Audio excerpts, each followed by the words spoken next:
जय हिंद दोस्तों इस वीडियो में आपको बताने वाला हूं स्टाफ सिलेक्शन कमीशन यानी कि एसएससी जेई सिलेबस 2020 के बारे में और साथ ही मैं आपको इसके एग्जाम पैटर्न के बारे में भी पूरी जानकारी देने वाला हूं। और मैं आपको बता दूं कि अभी जो जानकारी आप एग्जाम पैटर्न एंड सिलेबस के बारे में जानोगे, ये जानकारी पूरी तरीके से ऑफिशियल होगी, तो आप इस जानकारी के माध्यम से अपने एग्जाम की प्रिपरेशन बिना किसी हिचकिचाहट के कर सकते हो। तो चलिए दोस्तों शुरू करते हैं। दोस्तों यहाँ पर सिलेबस के बारे में जानकारी देने से पहले मैं आपको बता दूं कि मैंने already SSC JE 2020 online form कैसे फिलअप करना है इसके बारे में वीडियो बना दी है, और साथ ही एसएससी जेई 2020 के नोटिफिकेशन की जो मेन एलिजिबिलिटी है इसके बारे में भी वीडियो बना दी है। तो अगर आपने ये वीडियो वॉच नहीं की और आपको इनमें से कुछ जानकारी चाहिए तो आप ये वीडियो वॉच कर सकते हैं, ये चैनल के ऊपर भी आपको मिल जाएगी। साथ ही इनका डायरेक्ट लिंक आपको इस वीडियो के डिस्क्रिप्शन में मिल जाएगा जो कि अभी आप वॉच कर रहे हो। अब चलिए बात करते हैं आपके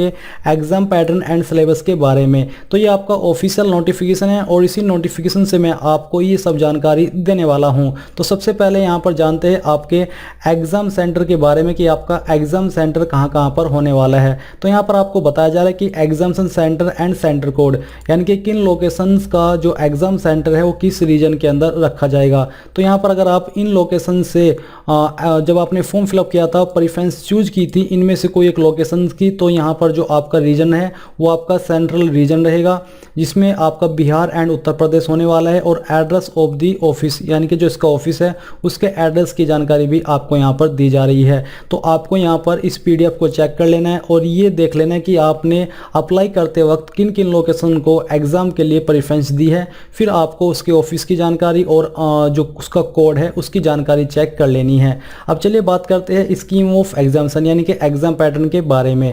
तो यहाँ पर आपको बताया जा रहा है कि दी examination will consist of 2 papers, यानी कि एग्जामिनेशन के अंदर 2 पेपर होंगे। पेपर फर्स्ट होगा आपका कंप्यूटर बेस्ड एग्जामिनेशन यानी कि सीबीटी, और पेपर 2 होगा आपका डिस्क्रिप्टिव टाइप। इसमें आपकी जो डिटेल्स है वो नीचे यहाँ पर मेंशन करके रखी है। तो चलिए एक एक करके डिटेल्स को देखते हैं।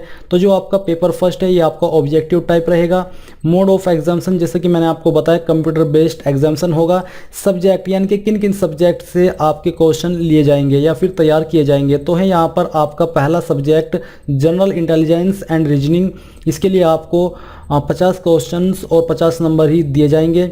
फिर सेकंड है आपका जनरल अवेयरनेस, इसके लिए अभी आपको 50 क्वेश्चन और 50 नंबर दिए जाएंगे।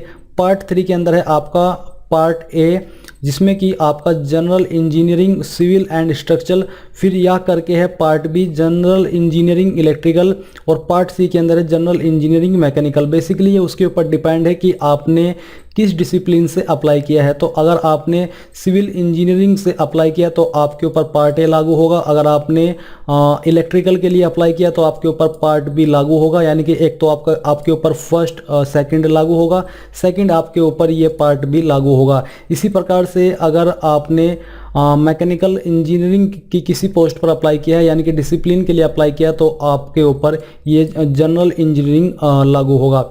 इसमें आपको 100 क्वेश्चन और 100 नंबर दिए जाएंगे, यानी कि 50-50 तो आपके इन सब्जेक्ट से आएंगे एग्ज़ाम के अंदर क्वेश्चन, और 100 आपके मेनली उस सब्जेक्ट से आएंगे जो कि डिसिप्लिन से आप अप्लाई कर रहे हो। और ये करने के लिए यहाँ पर आपको 2 घंटे का समय दिया जाएगा।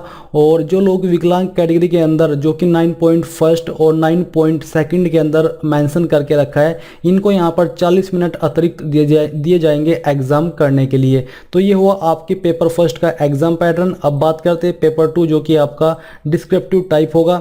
इसमें जो आपका मोड ऑफ एग्जामिनेशन है ये आपका रिटन एग्जाम होगा, यानी कि लिखित एग्जाम होगा। इसमें जो आपका पार्ट ए है इसमें आपका general engineering civil and structural, और पार्ट बी है आपका बेसिकली बस यही है कि आपने जिस डिसिप्लिन से अप्लाई किया है उसी के अकॉर्डिंग यहाँ पर ये आपका पार्ट 2 होने वाला है। तो अगर आपने सिविल एंड स्ट्रक्चरल इंजीनियरिंग के लिए जो डिसिप्लिन है उससे अप्लाई किया है, उस क्वालिफिकेशन से अप्लाई किया तो आपके ऊपर पार्ट ए लागू होगा। अगर आपने इलेक्ट्रिकल क्वालिफिकेशन से अप्लाई किया तो आपके ऊपर जनरल इंजीनियरिंग का पार्ट भी लागू होगा, और नहीं तो आपके ऊपर सी अप्लाई होगा। इसमें आपके जो क्वेश्चंस रहेंगे वो आपके 300 होने वाले हैं, और ये करने के के लिए यानी कि एग्ज़ाम करने के लिए भी आपको 2 घंटे का समय दिया जाएगा। तो यहाँ पर आपको एग्ज़ाम पैटर्न क्लियर हो चुका है दोनों पेपर का। अब यहाँ पर कुछ नोट करके इन्होंने जानकारी दी है, वो भी जान लेते हैं। The candidates will be required to attempt the general engineering part, यानी कि सभी कैंडिडेट को जो रिक्वायर्ड है, आवश्यकता होगी जनरल इंजीनियरिंग पार्ट को अटेम्प्ट करने की, जैसे कि पार्ट ए, पार्ट बी या फिर पार्ट सी, यानी कि जैसे कि मैंने अभी आपको बताया भी कि इनमें से आपको कोई एक पार्ट ही अटेंड करना होगा या फिर अटेम्प्ट करना होगा इन पेपर 1 और पेपर 2 के अंदर, क्योंकि ये डिसिप्लिन वाइज यहाँ पर आपको बताया जा रहा है on the basis of their educational qualification. और ये भी इन्होंने यहाँ पर आपको क्लियर कर दिया कि ये आपकी क्वालिफिकेशन के अकॉर्डिंग ही आपको इनमें से कोई एक पार्ट अटेम्प्ट करना है। In other words the candidate appearing for the post of junior engineer civil या फिर junior engineer quantity surveying and contracts are required to attempt part A, यानी कि अगर आप जूनियर इंजीनियर सिविल और junior engineer quantity surveying and contracts की post पर apply कर रहे हो तो आपको इस एग्जाम पैटर्न में पार्ट ए को अटेम्प्ट करना है, और जो कि है आपका सिविल एंड स्ट्रक्चरल, और पेपर फर्स्ट और पेपर 2 दोनों में। And the candidates appearing for the post of junior engineer electrical, और जो कैंडिडेट जूनियर इंजीनियर इलेक्ट्रिकल के लिए अप्लाई कर रहे हैं उनको पार्ट बी जो कि है आपका इलेक्ट्रिकल वो अटेम्प्ट करना होगा। And the candidates for the post of, यानी कि जो कैंडिडेट अप्लाई कर रहे हैं जूनियर इंजीनियर मैकेनिकल पोस्ट के लिए उनको पार्ट सी अटेम्प्ट करना होगा पेपर फर्स्ट और पेपर 2 के अंदर। तो यहाँ पर इन्होंने आपको बहुत ही अच्छे से क्लियर कर दिया है। फिर यहाँ पर दोस्तों है the paper first will consist of objective type multiple choice question, यानी कि पेपर फर्स्ट के अंदर आपके objective type multiple choice question होंगे जिनको हिंदी में बहुविकल्पीय बोलते हैं।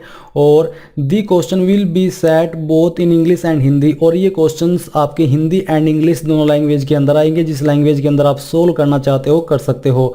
फिर आता है there will be negative marking of 0.25, और यहाँ पर दोस्तों आपका सबसे मेन पॉइंट आता है कि इसके अंदर नेगेटिव मार्किंग भी होने वाली है जो कि आपकी 0.25 की होगी, यानी कि अगर आप 4 क्वेश्चन गलत करते हो तो आपका 1 नंबर कट कर दिया जाएगा, क्योंकि यहाँ पर आपको एक क्वेश्चन के लिए 1 नंबर दिया जा रहा है, और ये आपकी पेपर फर्स्ट के अंदर होगी। Candidates are therefore advised to keep in mind while answering the question, यानी कि ये आपको ध्यान में रखना है जब आप क्वेश्चंस का आंसर करें। अगर आप किसी क्वेश्चंस को ना तो आंसर करते हो और ना ही उसको मतलब कुछ उसको टच नहीं करते हो तो आपको कोई निगेटिव मार्किंग नहीं दी जाएगी। तो ऐसे में दोस्तों यहाँ पर मैं एक सार्कास्टिक वे में यह बात बोलने वाला हूँ कि इसमें उन कैंडिडेट को एक बहुत ही बड़ा झटका लगा होगा जो कि तुक्का मारने में बहुत ही एक्सपर्ट होते हैं, जिनके पास एक अद्भुत कला होती है तुक्का मारने की, क्योंकि उनका तुक्का कुछ ऐसा होता है कि बहुत ज़्यादा काम भी करता है और बहुत सारे क्वेश्चंस उनको हल करा करके दे देता है। तो ऐसे में उनको यहाँ पर बहुत बड़ा नुकसान है, इसलिए उनको अब बहुत ही सावधानी से तुक्का मारना होगा, नहीं तो आपको लेने के देने पड़ जाएंगे। तो यहाँ पर चलो आपने ये जानकारी क्लियर कर ली है। अब बात करते हैं आपकी सिलेबस के बारे में। कुछ इंस्ट्रक्शंस आपको यहाँ पर दिए जा रहे हैं, आप चाहे तो इनको भी रीड कर सकते हैं। तो चलिए बात करते हैं सिलेबस के बारे में। The standard of the question in engineering subjects will be approximately of level of diploma in engineering civil electrical mechanical, यानी कि जो आपके क्वेश्चन का लेवल रहेगा सिलेबस में वो आपका डिप्लोमा लेवल का ही रहेगा, जो कि आपसे क्वेश्चन आपकी क्वालिफिकेशन के अंदर पूछे जाते हैं, जैसे कि सिविल इलेक्ट्रिकल मैकेनिकल डिसिप्लिन के अंदर। All the question will be set in SI units, और सभी क्वेश्चंस एसआई यूनिट में तैयार किए जाएंगे। तो यहाँ पर दोस्तों बात कर लेते हैं पेपर फर्स्ट के बारे में, जिसमें कि आपका पहला सब्जेक्ट है जनरल इंटेलिजेंस एंड रीजनिंग। तो जो आपका सब्जेक्ट है ये मेन सब्जेक्ट है। अब इस सब्जेक्ट के अंदर जिन टॉपिक्स से आपके क्वेश्चंस तैयार किए जाएंगे उन टॉपिक्स के बारे में यहाँ पर आपको जानकारी दी जा रही है कि जैसे कि the syllabus for the general intelligence would include questions of both verbal and non verbal type, यानी कि आपके इस सब्जेक्ट के अंदर एग्जाम के अंदर जो क्वेश्चन तैयार किए जाएंगे वो वर्बल और नॉन वर्बल दोनों टाइप के होंगे। दी टेस्ट में include question on analogies, similarities, differences, space visualisation, problem solving, analysis, judgement, decision making, visual memory, discriminations, observations, relationship concepts, arithmetical reasoning, verbal and figure classification, arithmetical number series etc. The test will also include questions designed to test the candidate's abilities to deal with abstract abstract ideas and symbols and their relationships between arithmetical computations and other analytical functions। तो ये भी आपका यहाँ पर परखा जाएगा कि आपकी एबिलिटी कैसी है इन चीज़ों को देखने की।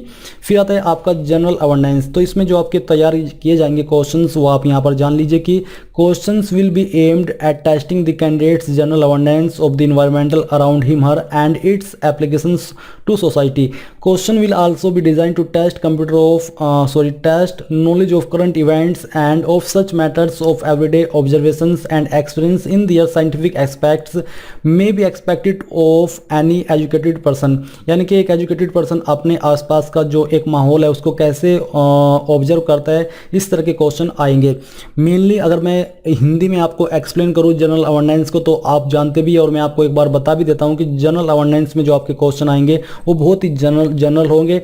अगर आपको ये सब्जेक्ट क्लियर करना है तो आपको पिछले 5-6 महीने के अंदर ऐसा कुछ क्या घटा है जो कि एक बड़ी न्यूज़ बनी हो तो आपको उसके बारे में पढ़ना है। और जो मेन टॉपिक्स रहेगा यानी कि मेन टॉपिक्स जो मेन फोकस रहेगा इस सब्जेक्ट के अंदर वो भी इन्होंने यहाँ पर आपको बताया, जैसे कि history, culture, geography, economics, scheme, general polity and scientific research etc। तो अगर आप इन टॉपिक्स को अच्छे से रीड करोगे तो आपको यहाँ पर इसके अंदर काफ़ी फ़ायदा मिल जाएगा, क्योंकि इसमें आपके जनरल क्वेश्चंस ही आने वाले हैं। अगर आप इसके लिए कोई स्पेशल स्टडी नहीं भी करोगे, एक नॉर्मली आप पढ़ते रहोगे पिछले 5-6 महीने में क्या घटा है, करंट अफेयर्स रीड करते रहोगे तो आप इसको क्लियर कर पाओगे।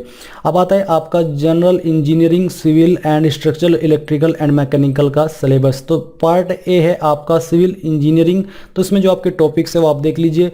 Building materials, estimating, costing and valuation, surveying, soil mechanics, hydraulics, irrigation engineering, transportation engineering, environmental engineering. फिर है आपका स्ट्रक्चरल इंजीनियरिंग। तो इसमें है आपकी theory of structures, concrete technology, RCC design, steel design, ये आपके टॉपिक्स होने वाले हैं पार्ट ए के, जो कि है सिविल इंजीनियरिंग। फिर है आपका पार्ट बी इलेक्ट्रिकल इंजीनियरिंग। तो इसके जो आपके टॉपिक्स है वो भी आप देख लीजिए।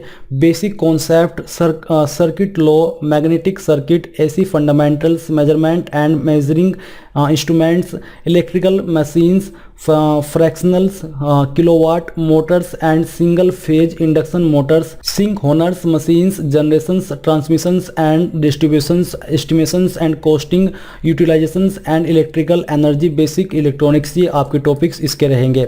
फिर आता है आपका पार्ट सी जो कि है आपका मैकेनिकल इंजीनियरिंग। तो इसके जो टॉपिक्स है वो भी आप देख लीजिए। Theory of machines and machines design, engineering mechanics and strength of materials. तो जो बाकी के टॉपिक्स है वो आप यहाँ से देख लीजिए। आपके इन्हीं टॉपिक्स से इसके जो क्वेश्चन है वो तैयार किए जाएंगे। अब आता है आपका पेपर 2 जो कि होगा आपका डिस्क्रिप्टिव टाइप। इसमें जो आपका पार्ट ए है सिविल एंड स्ट्रक्चरल इंजीनियरिंग, इसके जो टॉपिक्स है वो आप देख लीजिए। पहला जो आपका इसके अंदर एक सब टॉपिक निकल के आता है वो है आपका बिल्डिंग मटेरियल्स। अब इसके जो मेन टॉपिक्स है वो आपको यहाँ पर दिए जा रहे हैं, जैसे कि physical and chemical properties, classifications, standards, test, usage and manufacture, quarrying of materials, example building stone, silicate based materials, cement, Portland, asbestos products, timber and wood based products, laminates, bituminous materials, paints, वर्निसेस, ये आपके topics होने वाले हैं। इसी प्रकार से second जो इसका सब सब्जेक्ट है वह है आपका एस्टिमेटिंग, कॉस्टिंग एंड वैल्यूएशंस। इसके अंदर जो आपके टॉपिक्स है वो भी यहाँ पर आप देख लीजिए। आपको सभी टॉपिक्स के बारे में दिया जा रहा है, आपको इन टॉपिक्स को ही अच्छे से प्रिपेयर करना होगा तभी आप इसको क्लियर कर पाएंगे। फिर है आपका सर्वेइंग। तो सर्वेइंग में आपके किस तरह के टॉपिक्स है, किन को आपको रीड करना होगा ताकि आप इसको क्लियर कर पाएंगे, इसके बारे में यहाँ पर आपको डिटेल्ड में जानकारी दी जा रही है। फिर है आपका सोइल मैकेनिक्स। तो सोइल मैकेनिक्स में क्या आता है, origin of soil, phase diagram, definitions, void ratio, porosity, degree of saturations, ये आपको यहाँ पर जानकारी दी जा रही है। आपको इन सभी टॉपिक्स को अच्छे से रीड कर लेना है। फिर है आपकी हाइड्रोलिक्स, इरिगेशन इंजीनियरिंग, फिर इसके बाद है ट्रांसपोर्टेशन इंजीनियरिंग, इन्वायरमेंटल इंजीनियरिंग, ये आप यहाँ से देख लीजिए। स्ट्रक्चरल इंजीनियरिंग के अंदर आपके जो थ्योरी ऑफ स्ट्रक्चर्स है उसके बारे में यहाँ पर आपको जानकारी दी जा रही है। कंसंट्रेट टेक्नोलॉजी के अंदर आपके क्या टॉपिक्स रहेंगे, जैसे कि properties, advantage and usage of concentrate, cement aggregates, importance of water quality, water cement ratio, mix design, storage, batching, mixing, placement, compaction. तो यहाँ पर ये आपके टॉपिक्स है, आप इसको देख लीजिए।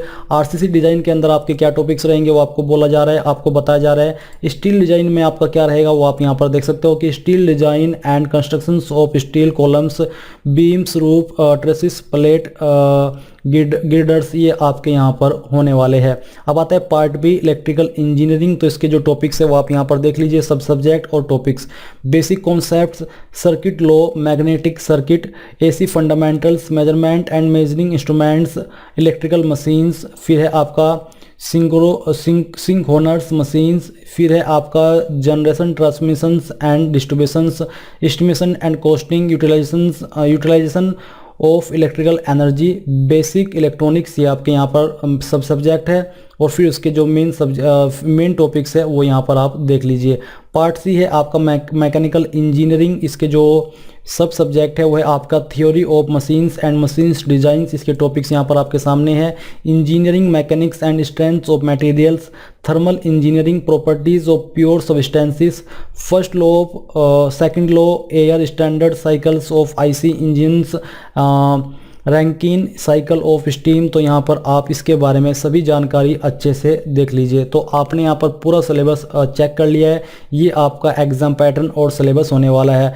जो आपका मेन सिलेबस होगा वो आपका डिस्क्रिप्टिव टाइप पेपर है, पेपर 2, जो कि आपका डिस्क्रिप्टिव टाइप का रहेगा। यही आपका हार्ड है क्योंकि इसी से आपके 100 क्वेश्चन आपको प्राप्त करने को मिलेंगे।